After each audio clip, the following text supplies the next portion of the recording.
સામડી મોટાવાસ ગામે આમ આદમી પાર્ટી દ્વારા હનુમાનપુરામાં મીટિંગ યોજાઈ। આ મીટિંગમાં આમ આદમી પાર્ટીના બનાસકાંઠા જિલ્લા પ્રમુખ રાજકરણસિંહ ઠાકુર, સાગરભાઈ જાદવ, પાલનપુર શહેર સહપ્રભારી સરફરાજભાઈ ગસુરા તેમજ પૂર્વ સરપંચ વજયસિંહ બેચરસિંહ સોલંકી અને નામી અનામી આગેવાનો કાર્યકરો મોટી સંખ્યામાં હાજર રહી જિલ્લા પ્રમુખ તેમજ પૂર્વ સરપંચ અને ઉમેદવારના હસ્તે ખેસ ધારણ કરી આમ આદમી પાર્ટીમાં જોડાયા હતા। મોટી સંખ્યામાં જોડાયા બાદ ઉમેદવાર ગેનસિંહ દરબારને જંગી બહુમતીથી જીતાડવા હાકલ કરી। આજથી પ્રચારમાં લાગી જઈ વધુથી વધુ વોટ લાવવા પ્રયત્નો કરવા માટે ચર્ચા કરવામાં આવી હતી। બાદમાં પ્રચાર પ્રસારની જવાબદારી વિહુભા સિદ્ધરાજસિંહ તેમજ રમણસિંહ, ભૂરસિંહ, નાંઢાજી દરગાણી, કેસરસિંહ, કપૂરજી દરગાણી, જયંતિભાઈ, માસુમજી ઠાકોર અને પંકજજી ઠાકોરને સોંપી સભા વિસર્જન કરવામાં આવ્યું હતું। કેપીટીવી ગુજરાતી ન્યૂઝ રમેશ સત્યની સાથે।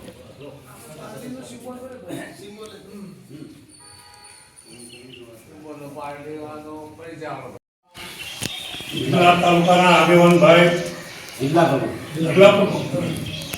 પ્રમુખ, તેમના સાથી મિત્રો, ગામના આગેવાન ભાઈઓ,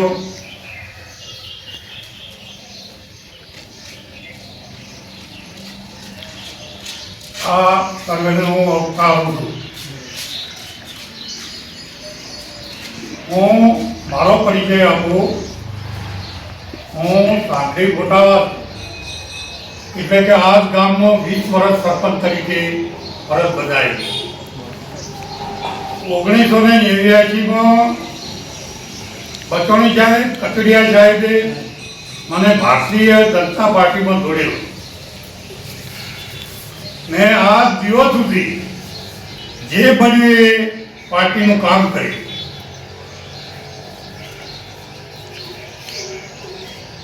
હવે પહેલા હું ટિકિટ કોઈને પણ જિલ્લા તાલુકાનો માગતો ને તો કે ના સરપંચ તમે લડો। હું કે આ ભારતીય જનતા પાર્ટીના આગેવાન હું સરપંચ ચાલુ હતો ને એ સમય એમ કરે કે સરપંચ તમે લડો। જ્યારે મારે લડવાનો સમય આવ્યો એટલે કે હાલનો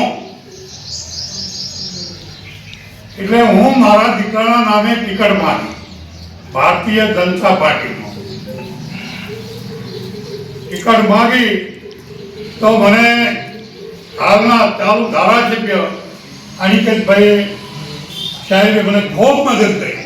ખૂબ એટલે ટિકિટ આવવામાં કોઈ સંતોષ મહેનત કરી પણ એમનું એકલાનું કોઈ આવ્યું નહીં। જિલ્લાના જે ઉમેદવાર ઉભો થાય એ અને તાલુકા મારો ખૂબ વિરોધ કર્યો। છેલ્લી ઘડી સુધી તેના ફોર્મ ભરી નાખો। મેં કીધું નહીં ભરવું જાય, મારી ઇજ્જત ના રહે, નહીં ભરવું પણ કે ના ભરી નાખો। પછી છેલ્લે ભારતીય જનતા પાર્ટીએ મેન્ટેડા આવ્યું બીજેપી ગોમનાથભાઈ। હવે આ મન દુઃખ લઈને હું આજે આ પાર્ટીમાં સહકાર જે બને એ કરું। જે બને એટલે 1000થી ઉપર મત લઈને હું આ પાર્ટીને મદદ કરું છું। હવે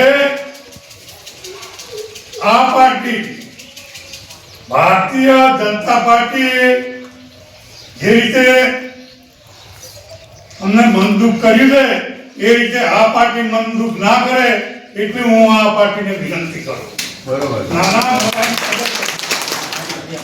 આ ભાઈઓ બધા આવી બેઠા, કોઈ પણ આ ગામની અંદર 3 ગામોમાં ચોય બીજેપી ચોય કમળ જીવતું નતું।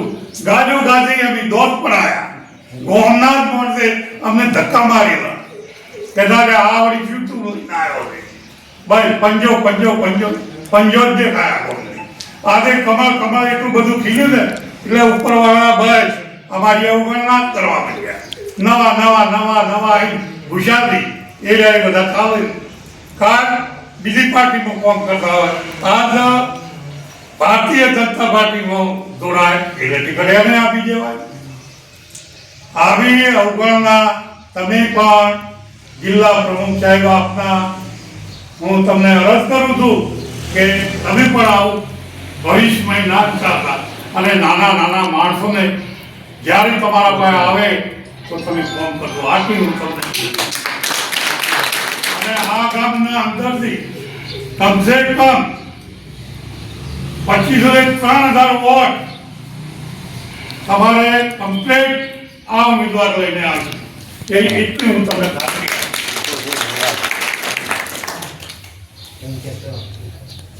આપું. પહેલાં તો આપણા ભાઈઓને હું તેમજ આવનાર આગેવાનોને હું સાંભળી રામ વતી એમનું ખૂબ ખૂબ સ્વાગત કરું છું. સર્વ ભાઈઓનું સ્વાગત કરું છું. અને આપણો આ ઉપરનો વિસ્તાર એટલે કે ઉગમનો વિસ્તાર એ સંખ્યા દ્રષ્ટિ વધારે છે. કેમ છતાં અવારનવાર પક્ષ જોતો નથી પડ્યા. આપણે વર્ષોથી ગમે તો પક્ષો તો ચૂંટેલા હતા અને બહુમતીથી જીતા હતા. પણ એમ કે આ વખતે તમે કોઈ પણને પૂછ્યા ઘાસ્યા વગર કે કોઈ કાર્યકરને પૂછ્યા ઘાસ્યા વગર કેમ કે એક જ મહિલાની ટિકિટ ફાળવી હતી. હવે આટલું મોટું ગામ વાસ હતો, આટલું મોટી આપણી વોટિંગની સંખ્યા વાસ હતો, આપણે અવગણના કરી છે. એટલે મેં પણ દાવેદારી નોંધાવી હતી તમારા બધા સમર્થ હતી. પણ એમાં શું કર્યું ભાજપે હળહળતો અન્યાય કર્યો. 2 મહિના પર કોઈ જાહેરાત ના કરી અને કે 60 વર્ષના ઉપરના કોઈ ટિકિટ ના આવી. એટલે છેલ્લા દાડે અમે નારાજ થઈ અને પાછા આવી ગયા. જ્યારે આપ પાર્ટી, કોંગ્રેસ પાર્ટી કે કોઈ પાર્ટીમાં આવા ઉંમરની મર્યાદા નથી. નરેન્દ્ર મોદી 85 વર્ષના છે તો એ લડી શકે છે અને આપણે તાલુકામાં લડી શકતા નથી. એટલે હળહળતો આ ભાજપ જે અન્યાય કર્યો છે એના સામે હું આમ આદમી પાર્ટીમાં સ્વેચ્છાએ જોડાઉં છું અને આમ આદમી પાર્ટી અને આપણા તાલુકામાં તાલુકા ડેલિગેટ તરીકે ગેનસિંગ એ વધારે વધારે આ 3-4 ઉભા રહ્યા છે. અહીંયા કરતે વધારે વોટથી જીતે અને આ બે ભાજપ કોંગ્રેસના ઉપલો ખાપ કરી દો પડતા હોય ગમે તો હોય પણ વોટ એટલે આમ આદમી પાર્ટી આપણે સાવેણાને વોટ આલી અને બહુમતીથી જીતાડો એ મારી શુભકામના શુભેચ્છા. આમ આદમી પાર્ટી સાથે જોડાયેલો છું. મને પાર્ટીએ અલગ અલગ ઘણી જવાબદારી આપી. હું એક નાનો વ્યક્તિ હતો પણ પાર્ટીએ મારી ખૂબ જ કદર કરી છે. સૌ પ્રથમ મને દોતીવાડા તાલુકાનો પ્રમુખ બનાવવામાં આવ્યો હતો. હું પોતે દોતીવાડા તાલુકાથી આવું છું, ડાંગિયા ગામનો વતની છું. એના પછી પાર્ટીએ મેં કામગીરી જોઈને પાર્ટીએ મને જિલ્લા માઇનોરિટી પ્રમુખ બનાવ્યો. એના પછી અત્યારે મને પાર્ટીએ પાલનપુર વિધાનસભાના સહપ્રભારી તરીકેની જવાબદારી આપેલી છે. પ્રભારી તરીકે ઘણા બધાને નિયુક્ત કર્યા પણ કોઈએ કશું કામ કર્યું નથી. અત્યારે સહપ્રભારી તરીકે બધી જવાબદારી સહપ્રભારી તરીકે અત્યારે હું જ બધી જવાબદારી સંભાળું છું. અને એક વસ્તુ આ પાર્ટીની બહુ સારી છે કે નાનામાં નાના વ્યક્તિની કદર કરવામાં આવે છે. અત્યારે હું આટલો નાનો વ્યક્તિ છું છતાં જે મેન્ડેટ છે તમારે ભાજપ હોય કોંગ્રેસ હોય એમાં મેન્ડેટ આપવું હોય તો કોઈ ઉપરનો વ્યક્તિ જ આપે છે. અત્યારે પાલનપુર વિધાનસભાના જે બી મેન્ડેટ આપેલા છે મેં પોતે લખીને આપેલા છે. આવું કોઈ પાર્ટી કરતી નથી કે નાના વ્યક્તિની આટલી કદર કરે. અને કાકાએ જે રીતે કીધું કે મારી સાથે અન્યાય કરવામાં આવ્યો છે એવું આમ આદમી પાર્ટીમાં કોઈ અન્યાય થતો જ નથી. કેમ કે નાનામાં નાના વ્યક્તિને પહેલાં જે કાર્યકર્તા પાર્ટીમાં કામ કરતું હોય છે એનું જ સાંભળવામાં આવે છે. એની જો ઈચ્છા હોય છે કે મારે લડવું છે ઇલેક્શન તો પહેલાં એને ટિકિટ આપવામાં આવે છે. જો એ ના કહે તો પછી બહારના વ્યક્તિને ટિકિટ આપવામાં આવે છે. એટલે આ પાર્ટીમાં નાના વ્યક્તિની કદર કરવામાં આવે જ છે. કેમ કે 2017થી હું હાલ સુધી જોડાયેલો છું એ લીધે જ જોડાયેલો છું. મને ઘણા બધા પક્ષોવાળા ફોન બી કરે છે આવો, પણ એમાં શું બીજા પક્ષોમાં આપણી એટલી કદર થતી નથી અને આ પાર્ટી આપણી કદર કરે છે. એટલે આ પાર્ટી સાથે જોડાઈને રહેશો તો આપણને બધાને ફાયદો થશે. આવનારા ભવિષ્યમાં બધા આપણા બાળકોને પણ ફાયદો થશે. અને આ પાર્ટી જે છે તમે જોયું છે દિલ્હી પંજાબમાં જે કામો કર્યા છે એવું અહીંયા ભાજપ કે કોંગ્રેસે કોઈ કામ કર્યા નથી. વાયદાઓ ખાલી આપે છે. આમ આદમી પાર્ટીને ખાલી એક વખત મોકો આપશો તો કામ કરીને બતાવશે. અત્યારે પાલનપુર નગરપાલિકામાં કોંગ્રેસ ભાજપે અત્યારે અમે જે લોકોને ઉભા રાખ્યા છે લોકો ત્યાં જઈએ છે કે બધા વાયદાઓ આપીને જતા રહે છે કોંગ્રેસ ભાજપવાળા. અને અમે એમને જઈને રજૂઆત કરી કે ભાઈ અમે કામ કરીશું. તો અત્યારે મને 4 નંબર વોર્ડમાં હું કાલે પ્રચારમાં ગયો હતો ત્યાંથી બહુ સમર્થન મળી રહ્યું છે. અને એમણે કીધું છે કે ખાલી તમે અમારું કામ કરી આપો. તમે વાયદો આપજો તો એમણે કીધું કે તમને પૂરો સપોર્ટ કરીશું. ને ત્યાંથી અમારી સીટો નીકળવાની છે આ વખતે. એટલે આપના ગામના બધા લોકોને હું એટલું કહેવા માંગુ છું કે આપણે જે ઉમેદવાર ઊભા છે જ્ઞાનસિંહભાઈ સોલંકી એમને પૂરું સમર્થન આપો અને તમારે જે બી લાગતા વળગતા છે એમને બી કહો અને મહેનત કરીને એમને પૂરી બહુમતીથી જીતાડો. સાગરસિંહ જાદવ આ પાર્ટીમાં જિલ્લા મંત્રીમાં છું અને તમારા સૌને બધાને પહેલાં તો હું પ્રણામ કરું છું. બરાબર. અને હું બી આ રીતે જ જોડાયો છું કે ભાઈ વિકાસના નામે બધી વસ્તુ થતી નથી. એટલે હું પાર્ટીમાં આ બધી વિચારીને તમારા લોકોના બધાના જોઈ અને હવે હું બી પાર્ટીની અંદર વિકાસ કરવા માટે જોડાયો છું. એટલે આપ સૌનો બધાનો સહકારને તમે બધા આમ આદમી પાર્ટીને એક મોકો આપી અને આગળ વધારો એવી બધી પ્રાર્થના કરું. જે શિક્ષણની પછી આરોગ્યની બધી સમસ્યાઓ અને નાની નાની જગ્યાઓ બધાને વિકાસ થાય એવી બધાને ઈચ્છા રાખું છું. ભારત માતા કી જય.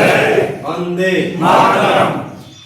આજે આ ભગવાન બજરંગબલીના સાનિધ્યમાં ઉપસ્થિત સામઠી ગામના માનનીય સરપંચશ્રી, આગેવાનો, યુવા મિત્રો, હું આમ આદમી પાર્ટીમાં જોઈનિંગ 2017માં થયો હતો. મેં વિચારધારા જોઈ કેજરીવાલ સાહેબની. દિલ્હીમાં જ્યારે તેમની સરકાર હતી એ વખતે હું એકવાર દિલ્હી ગયેલો અને એમની કામગીરી જોઈ. મહિલા દીઠ ક્લિનિકો, હોસ્પિટલ, મુક્ત શિક્ષણ, મુક્ત પાણી, 600 યુનિટ વીજળી ફ્રી 2 મહિનામાં, આવી એમની કામગીરી હતી. પછી હું જોઈન થયો. એના પછી ગુજરાતમાં કડદા પ્રથા, ખેડૂતો ઉપર કડદો થયો. ખેડૂતો ઉપર કડદો થયો એટલે ખેડૂતોએ આંદોલન કર્યું. ત્યારે પોલીસ દ્વારા ભારતીય જનતા પાર્ટી ખેડૂતોને લાઠીચાર્જ કર્યો. આપણો દેશ ખેતી પ્રધાન દેશ છે. ખેતી પ્રધાન દેશમાં જ જો ખેડૂતો ઉપર લાઠીચાર્જ થતો હોય તો ભાદરડાના દિવસે ભાદરને લાત મારી એવું ગણવામાં આવે. એટલે આમાંથી ભાજપ અને કોંગ્રેસનો તિરસ્કાર કરી. હું મારા ફાધર કોંગ્રેસમાં હતા, મોટાભાઈ કોંગ્રેસમાં હતા. પછી મેં તિરસ્કાર કર્યો કે આ કોંગ્રેસ પાર્ટી સામનો તરીકે એવી કરી નથી અને ભારતીય જનતા પાર્ટી અત્યાચાર કરે છે. મેં આમ આદમી પાર્ટી એટલા માટે જોઈન કરી. વધુ ન કહેતા આજે બહુ મોટી સંખ્યામાં સામઠી ગામના લોકો જોડાયા આમ આદમી પાર્ટીમાં. એ બદલ હું આપ સર્વને આવકારું છું. પાર્ટીમાં તમારું ખૂબ ખૂબ સ્વાગત છે. વધુ નથી કહેતો, છતાં પણ આપણા પાર્ટીના ઉમેદવાર છે જે એમને બહુ જંગી બહુમતીથી જીતાડી વિજય બનાવો અને તમારા તાલુકાની જે સીટ છે એનો બહુ વિકાસ કરશે એવી હું ખાતરી આપું છું.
Vamos, tem, né, bro?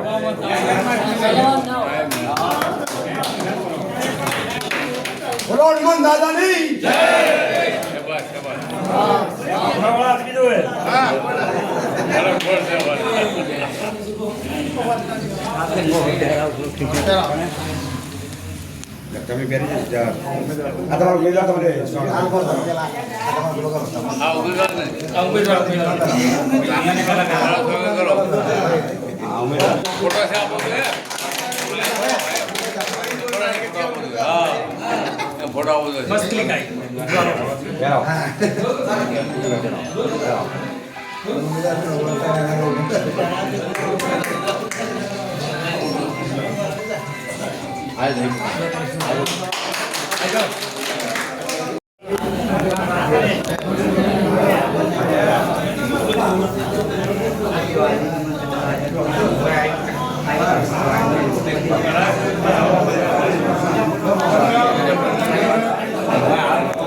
નમસ્કાર, હું રાજકરણસિંહ ઠાકોર, આમ આદમી પાર્ટી બનાસકાંઠા જિલ્લા પ્રમુખ.